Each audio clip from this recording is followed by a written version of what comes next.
मित्रांनो, फाल्गुन शुद्ध पौर्णिमा म्हणजे होळी पौर्णिमा. होळीचे दुसरे नाव हुताशनी पौर्णिमा हे आहे.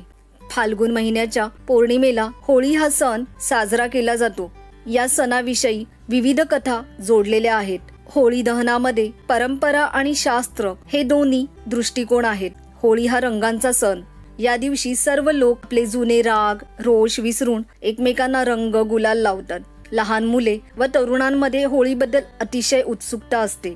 मित्रांनो, होळी आली की होळीसाठी लाकडं गौऱ्या गोळा करणारी पोरं गल्लीबोळातून गात सुटतात. होळी रे होळी पुरणाची पोळी किंवा होळीच्या गौऱ्या डोक्यावर नाच नाच. मग घराच्या अंगणात किंवा चौकोनात एक मोठी एरंडाची फांदी उभी केली जाते.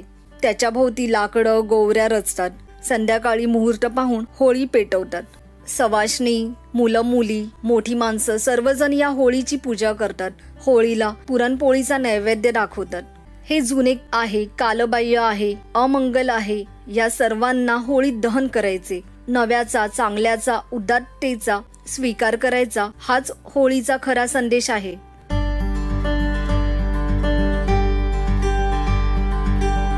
मित्रांनो, होळीची कथा सर्वज्ञात आहे. एकदा चला पाहूयात काय आहे होळीची कथा. हिरण्यकश्यप व हिरण्याक्ष हे दोघे महाप्रतापी राक्षस होते. हिरण्यकश्यप याला ब्रह्मांकडून वरदान प्राप्त झाले होते की दिवस असो वा रात्र, घराच्या आत किंवा बाहेर, माणसांकडून किंवा पशूंकडून अशा कुणामुळेही हिरण्यकश्यपचा मृत्यू होणार नाही. या वरदानामुळे तो अहंकारी झाला होता. सर्वश्रेष्ठ स्वतःला मानत होता. या राक्षस बंधूंना एक बहीण होती. तिचे नाव होते होलिका. ती सुद्धा भावांप्रमाणे क्रूरच होती. हे तिघे मिळून प्रजेला खूप त्रास देत असत. हिरण्यकश्यपचा एक मुलगा होता ज्याचे नाव प्रल्हाद होते. हा प्रल्हाद विष्णू भक्त. हिरण्यकश्यपला प्रल्हादचा खूप राग यायचा. त्याने माझी पूजा कर असे सांगितले, पण भक्त प्रल्हाद ऐकत नव्हता. त्याची भक्ती प्रबळ होती व त्याने ही ईश्वर भक्ती मी पुढे चालूच ठेवणार असे सांगितले. शेवटी एके दिवशी त्याने प्रल्हादला मारण्याचे ठरवले. एकदा त्याला उकळत्या तेलाच्या कढईत टाकले, पण प्रल्हादला काहीही झाले नाही. तो सुरक्षित राहिला.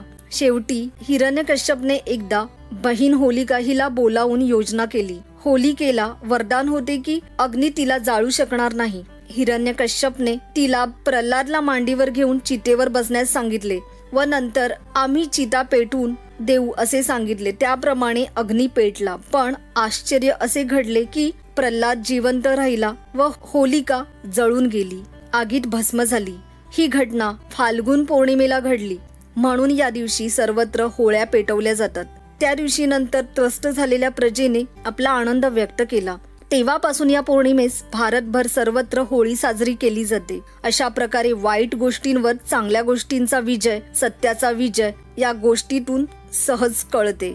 दृष्ट शक्तींचा नाश होतोच. मित्रांनो, या कथेमधून हा एक संकेत मिळतो की वाईटावर नेहमी चांगल्याचाच विजय होतो. अशा प्रकारे फाल्गुन पौर्णिमेला होळी पेटवली जाते व दुसऱ्या दिवशी रंगपंचमी साजरी केली जाते. रंगपंचमी हा रंगांचा सण आहे. या सणामुळे घरात अतिशय आनंदाचे वातावरण असते. मित्रांनो, होळीचा मुख्य उद्देश धार्मिक निष्ठा, सामाजिक एकता आणि मनोरंजन हे आहे. होळी करण्यामागे काय वैज्ञानिक कारण आहे हे आपण जाणून घेऊयात. विषुववृत्तावर सूर्य आला की दिवस व रात्र ही 12-12 तासांची होतात. हा दिवस म्हणजे 21 मार्च. यावेळी हवा समशीतोष्ण असते. 21 मार्च हा विषुववृत्तीय दिनही आहे. बऱ्याचदा यावेळी होळी ही जवळपास येत असते. सूर्य विषुववृत्तावर आला की वसंत ऋतू सुरू होतो आणि उष्णता वाढू लागते. उष्णता वाढली की पाऊस येणारच. उष्णता वाढली तर जमीन तापते. हवेचा जमिनीलगतचा थर तापतो. पृथ्वी आणि सूर्य यांच्यामधील अंतर कमी असते. अशा वेळी होळ्या करून उष्णता आणखी वाढवायची, म्हणजे योग्य वेळी कमी दाबाचा पट्टा निर्माण होऊन पावसाळ्यात पाऊस चांगला पडतो. हे होळी दहनामागील विज्ञान आहे. आपल्या ऋषीमुनींनी हे जाणूनच होलिकोत्सव करण्यास सुरुवात केली आणि वसंत ऋतूच्या वेळी नवीन पालवीही फुटते. जुन्या पानांची होळी पेटवता येते. भारत हा कृषी प्रधान देश असल्यामुळे पावसाचे महत्त्व आहे. या सणाशी धार्मिक, वैज्ञानिक, सामाजिक दृष्टिकोन जुडलेला आहे. तेव्हा नक्कीच होळी साजरी करूया. आपण या व्हिडिओमध्ये होळीबद्दल माहिती घेतली, पण होळीच्या दिवशी बऱ्याचदा लोकांना कशी पूजा करायची, कोणता मंत्र बोलायचा या गोष्टी माहीत नसतात. या व्हिडिओमध्ये मी आपणास याच गोष्टी सांगणार आहे. मित्रांनो, होळी पूजनाच्या वेळी आपल्याला एक मंत्र म्हणायचा आहे. तो असा की अहकुटाभयत्रस्तै कृता त्वं होली बालिशै अतस्वाम पूजयिष्यामि भूती भूती प्रदायिनीम. मित्रांनो, जेव्हा होळी दहनाच्या वेळी प्रदक्षिणा घालायच्या असतात तेव्हा सवासीन स्त्रियांनी आपली पूजा आटोपल्यावर 7 प्रदक्षिणा घालाव्यात आणि या प्रदक्षिणा करताना आपण पुढील मंत्र जपावा. यानी कानी च पापानी जन्मातर कृतानी च ताणी ताणी प्रणश्यंती प्रदक्षिणे पदे पदे. हा मंत्र आपण प्रदक्षिणाच्या वेळी करावा. यानंतर आपण होली दहनाच्या दुसऱ्या दिवशी जी राख आपणास मिळते तेव्हा हे राख अथवा भस्म आपण लावतेवेळी पुढील मंत्र जपावा, ज्यामुळे घरात शांती समृद्धी नांदेल. तो मंत्र आहे वंदितासी सुरेंद्रेण ब्रह्मणा शंकरेण च अतस्वतम पाहि मा देवी भूती भूती प्रदा भव. हा मंत्र आपण 11 वेळा म्हणून भस्म आपल्या कपाळी लावावे आणि घरातील जितके सदस्य आहेत त्या सर्व सदस्यांना हा मंत्र म्हटल्यानंतर ही राख त्यांच्या कपाळी लावावी. ही राख आपण घरामध्येही शिंपडू शकता.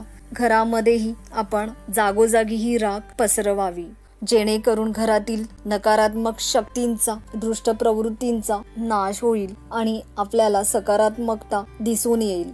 शुभ फलित प्राप्त होईल. घरामध्ये शांती नांदेल.